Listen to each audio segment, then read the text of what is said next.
नमस्कार दोस्तों, मैं रविंद्र सिंह आप सभी का अपने YouTube चैनल पर हार्दिक स्वागत करता हूं।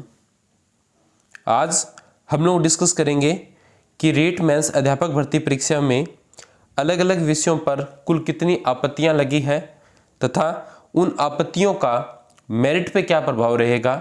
क्योंकि स्पष्ट तौर पे आप समझ सकते हो जिन सब्जेक्ट्स में आपत्तियां ज़्यादा लगी है उन सब्जेक्ट में प्रश्न का उत्तर चेंज होने की प्रोबेबिलिटी ज़्यादा है और जहाँ प्रश्न का उत्तर चेंज होगा वहाँ पे मेरिट का स्पष्ट तौर पे इसका असर देखा जाएगा।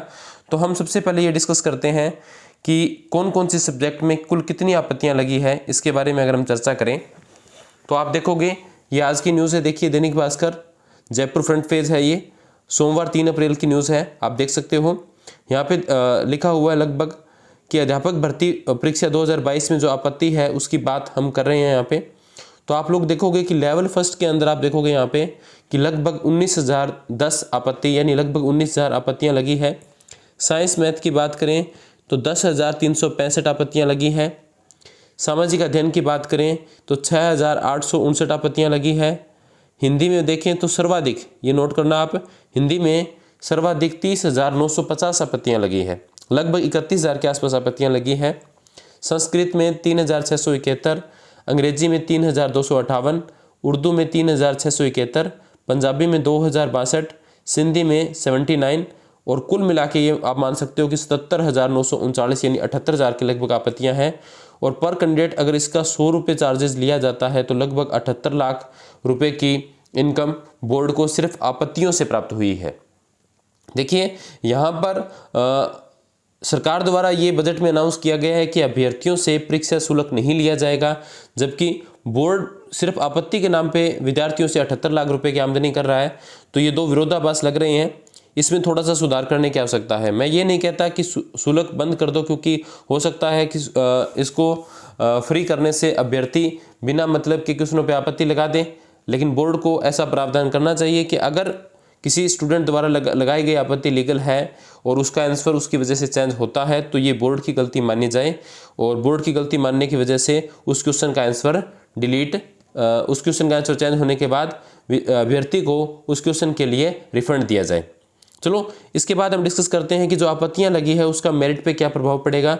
देखिए स्पष्ट तौर पे हिंदी विषय में 30,950 आपत्ति लगी है, यानी सबसे अधिक आपत्ति हिंदी विषय में लगी है। और जैसा कि एक्सपर्ट्स यानी जैसे आपने पढ़ा होगा पहले, राघव प्रकाश सर ने भी कहा था कि लगभग 10 क्वेश्चन के अंदर हिंदी सब्जेक्ट में आंसर विवादित है। तो सबसे ज़्यादा आपत्तियां लगने का कारण भी ये है, 10 क्वेश्चन अगर ऐसे मिलते हैं जिन पे आपत्तियां हैं तो उसकी वजह से अगर एक स्टूडेंट कॉमनली 2, 4, 5 क्वेश्चन पे भी आपत्ति लगाता है तो इतनी आपत्तियां तो जायज़ है, इससे ज़्यादा आपत्ति भी होनी चाहिए थी। बट चलो 30,000 31,000 के लगभग आपत्ति है तो लगभग 5-7 क्वेश्चनों पे इनका प्रभाव स्पष्ट तौर पे देखा जाएगा, जिससे 5-7 क्वेश्चन का आंसर चेंज होगा या डिलीट होगा, जिससे फाइनल मेरिट पर भी इसका प्रभाव पड़ेगा। क्योंकि जिन स्टूडेंट्स के फिलहाल जो आंसर सही है अगर वो गलत होते हैं तो उनके मार्क्स घटेंगे और किन्हीं के गलत है तो उनको वेटेज बढ़ने की वजह से उनको इस चीज़ का फ़ायदा मिलेगा।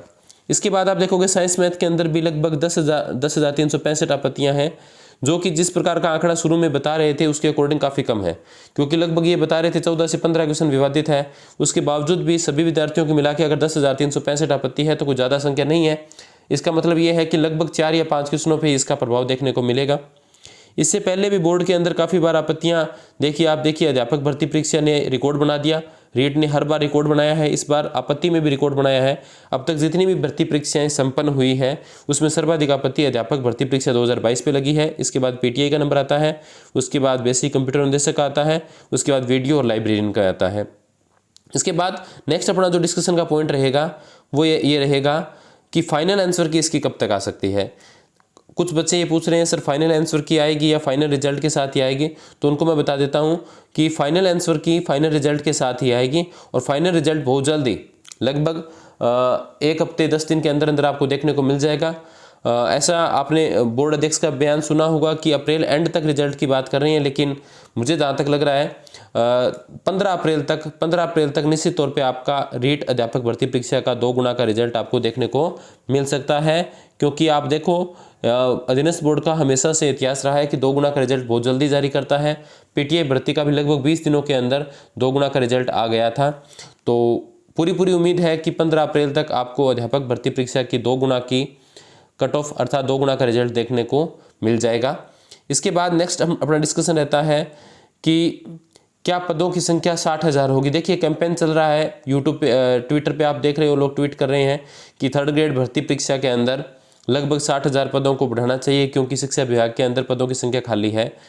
तो इस पे अलग अलग लोगों द्वारा अपने अकॉर्डिंग अलग अलग राय दी जा रही है। जैसे जो नए स्टूडेंट्स हैं जो इस बार बीएड सेकंड ईयर में है या जो नए बच्चे अध्यापक बनना चाहते हैं, वो ये सोच रहे हैं कि इस भर्ती में पदों की संख्या ना बढ़ाई जाए, इसकी बजाय नई भर्ती करवाई जानी चाहिए। जबकि कुछ अभ्यर्थी जिनके मार्क्स बॉर्डर लाइन पे है वो ये सोच रहे हैं कि रीट के अंदर पदों की संख्या बढ़ा के 60,000 की जानी चाहिए। देखिए वो अपने अपने स्वार्थ के अकॉर्डिंग सभी लोग ट्वीट भी कर रहे हैं। ट्वीट करने में देखो किसी का कोई नुकसान नहीं है। अगर आपको लगता है कि आपके ट्वीट करने से या फिर अपनी मांग उठाने से पद बढ़ाए जा सकते हैं तो आपको ट्वीट करना चाहिए। देखिए बट मुझे जहाँ तक लगता है इस भर्ती में पदों की संख्या शायद नहीं बढ़ेगी, क्योंकि जैसा देखिए हनुमान किसान का आज ही अभी ट्वीट आया है, 3rd ग्रेड में पदों को बढ़ाने के लिए मैंने भी ट्वीट किया है। बाकी बात कड़वी है लेकिन सत्य है, ऐसे आज पद बढ़े न कल बढ़े। अर्थात ये कह रहा है कि जब तक आप धरातल पर निकलकर संघर्ष नहीं करोगे, देखिए 3 अप्रैल का ट्वीट है इनका, 1 बजे का, लगभग 1:15 बजे का ट्वीट है, जब तक आप लोग धरातल पर संघर्ष नहीं करोगे सिर्फ ट्विटर कैंपेन से, तो रीट अध्यापक भर्ती परीक्षा के पद नहीं बढ़ाए जा सकते। लेकिन हाँ, अभ्यर्थियों की मांग इसलिए जायज़ है क्योंकि रीट लेवल 2, लेवल फर्स्ट की बात नहीं करा, उनके देखो पीछे भी 15,000 पोस्ट पे थी, लेकिन लेवल 2 के लगभग 4500 पद सरकार ने डिक्लेयर करने के बाद, घोषित करने के बाद कम किए हैं। तो कम से कम अगर सरकार चाहे तो इन 4500 पदों को तो कम से कम बढ़ाना चाहिए, जिससे 4500 अभ्यर्थियों को न्याय मिल सके और उनका सरकारी नौकरी का सपना साकार हो सके। इसके बाद पर्टिकुलर बात करता हूँ मैं साइंस मैथ की। साइंस मैथ के अंदर एक पूछ रहे हैं लोग कि कट ऑफ क्या रहेगी, स्टूडेंट्स की अलग अलग राय आ रही है। एक टेलीग्राम ग्रुप है सर, उसके अंदर कुछ अभ्यर्थियों ने गूगल फॉर्म के माध्यम से सर्वे करवाया है। बहुत ही अच्छी पहल की है, अपनी तरफ से शानदार मेहनत की है। उन लोगों के मेहनत को मैं सलाम करता हूं। और आपने देखी होगी एक पीडीएफ वायरल हो रही है टेलीग्राम ग्रुप्स में इन दिनों, उस पीडीएफ के माध्यम से भी कट ऑफ का आइडिया लगाया जा रहा है। देखिए ये आंकड़ा था, ये पीडीएफ आपने देखी होगी। पूरी पीडीएफ तो मैं यहाँ नहीं दिखा सकता आपको, बाकी टेलीग्राम ग्रुप है साइंस मैथ का, उसमें आप देख सकते हो, कोई दिक्कत नहीं है। इस पीडीएफ में आप देखोगे जो टॉपर बच्चा है, प्रीतम नाम से है, उसके आप देखोगे जनरल कैटेगरी के अंदर लगभग आप देखोगे कि 120 क्वेश्चन राइट है, नागौर से है ये। इसके बाद 120, 119, 19 इस तरीके से बढ़ते बढ़ते आप ये देखोगे कि 100+ वाले कितने अभ्यर्थी हैं।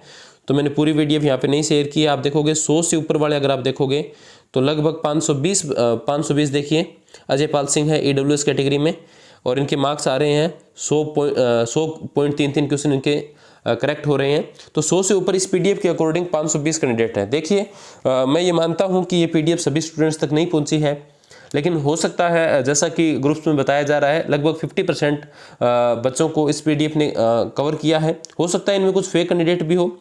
फेक कैंडिडेट देखो, बनाने वाला कभी इसमें फेक कैंडिडेट को ऐड नहीं करेगा। फेक नाम जोड़ने वाले भी हम ही लोग हैं। देखो जो जिनको कमियां निकालनी है वो निकालते रहेंगे, लेकिन ये प्रयास किया गया है, सर्वे किया गया है अपनी तरफ से कि अगर सभी कैंडिडेट्स ने अपनी ऑफिशियल जानकारी दी है तो इसके अकॉर्डिंग लगभग 520 बच्चे ऐसे हैं जिनके 100 से अधिक नंबर है और अपने पास 1900 के आसपास जनरल की सीट है। हो सकता है कि इसने 25% या 50% बच्चे कवर किए। अगर इन्होंने 50% बच्चे भी कवर कर लिए हैं तो लगभग 100 से ऊपर 1100 कैंडिडेट मिलेंगे, जिसके अकॉर्डिंग हम अगर आइडिया लगाएं तो मेरे अकॉर्डिंग जनरल की जो कट ऑफ है, मैं अपने अकॉर्डिंग यहाँ पे कट ऑफ बता देता हूँ। जनरल कैंडिडेट जो भी साइंस मैथ के अंदर है, जनरल कैंडिडेट के अगर 92+ मार्क्स है, जनरल कैंडिडेट की बात कर रहा हूँ मैं साइंस मैथ के अंदर, 92 क्वेश्चन जिनके करेक्ट हो रहे हैं वो जनरल कैटेगरी में बिल्कुल सेफ पोजीशन के अंदर है साइंस मैथ के अंदर। और अगर बात करें ओबीसी कैटेगरी की, तो ओबीसी कैटेगरी में आप ये मान के चलो कि 88 से प्लस जिनके हैं, 88+ जिनके हैं वो ओबीसी कैटेगरी में बिल्कुल सेफ है। इसके बाद EWS की बात करें, EWS मुझे जहाँ तक लग रहा है लगभग 82+ क्वेश्चन जिनके EWS कैटेगरी में सही है उनका इस भर्ती में साइंस मैथ में सिलेक्शन हो जाएगा। ऐसे ही MBC की लगभग आप ये मान के चलो, MBC की आप बात करो तो इतना ही लगभग 81-82 क्वेश्चन के 81+ क्वेश्चन जिनके MBC कैटेगरी में सही हो रहे हैं उनका सिलेक्शन हो जाएगा। SC की बात करें तो लगभग ये मान के चलो SC कैटेगरी के अंदर लगभग 76+ क्वेश्चन जिनके ठीक है उनका एससी कैटेगरी में फुल चांसेस है। और एसटी की बात करें तो लगभग जिनके 72 क्वेश्चन करेक्ट हो रहे हैं, 72 प्लस क्वेश्चन जिनके करेक्ट हो रहे हैं एसटी कैटेगरी में, उनके उम्मीद है। और बाकी आप लोगों के क्या फाइनल स्कोर रहा है आप लोग कमेंट करके बता सकते हो। और आज की वीडियो में जो पॉइंट डिस्कशन करने थे मेरे अकॉर्डिंग सारे पॉइंट हमने डिस्कस कर लिए हैं कि कुल कितनी आपत्तियां लगी, फाइनल आंसर किया, रिजल्ट कब तक आ सकता है, पदों की संख्या का भी हमने डिस्कस कर लिया। और इसके अलावा भी अगर आपकी कोई क्यूरी है, कोई पर्सन है, तो आप कमेंट बॉक्स में लिख सकते हो। इसके अलावा अगर आपको हमारी दी गई जानकारी सटीक और सही लगती है तो आप हमें सपोर्ट कर सकते हो, शेयर कर सकते हो, सब्सक्राइब कर सकते हो। अगर आपको लगता है कि हमारी दी गई जानकारी में त्रुटि है या इसमें सुधार किया जा सकता है तो आप अपना कीमती सुझाव कमेंट बॉक्स में लिख सकते हो। सभी विद्यार्थियों का, सभी साथियों का बहुत बहुत धन्यवाद।